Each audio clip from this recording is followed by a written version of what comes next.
ചില കുട്ടികൾ ഭിന്നശേഷിക്കാരാവും, ചില കുട്ടികൾക്ക് മാനസികമായ പരിമിതികളുണ്ടാകും. അതൊരു പ്രകൃതിയുടെ നിയമമാണ് അല്ലേ?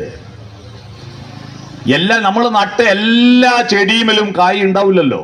ചില ചെടികൾ കൊരണ പിടിച്ചു പോകും. അത് സ്വാഭാവികമാണ്, അത് സമൂഹത്തിലുണ്ടാവും. പക്ഷെ ഏതെങ്കിലും ഒരു ചെടി കൊരണ പിടിച്ചു പോയാൽ മൊത്തം ചെടികളും വെട്ടി നശിപ്പിക്കാമോ? ഇല്ല. ഇപ്പൊ കുറച്ചു ദിവസമായിട്ട് നടക്കുന്നതാ, എല്ലാം പോക്കാ. അപ്പൊ നല്ല ചെറുപ്പക്കാർ വിചാരിക്കും നമ്മൾ ഒരു തെറ്റും ചെയ്തിട്ടില്ലെങ്കിലും നാട്ടുകാരുടെ മുന്നിൽ ഇവൻ ലഹരിയുടെ ആളാണെന്നുള്ള സംശയമാണ്. പിന്നെ നമ്മൾ എന്തിനാ ഈ നന്നാവുന്നേ? അതുകൊണ്ട് ആദ്യം അതങ്ങ് നിർത്തണം. ചെറുപ്പക്കാർ മൊത്തം പോക്കാണെന്നുള്ള സങ്കല്പമില്ലേ, അതങ്ങ് നിർത്തണം.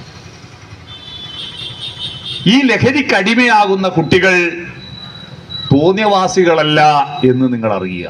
പിന്നെ എന്താ? മാനസിക രോഗികളാണ്.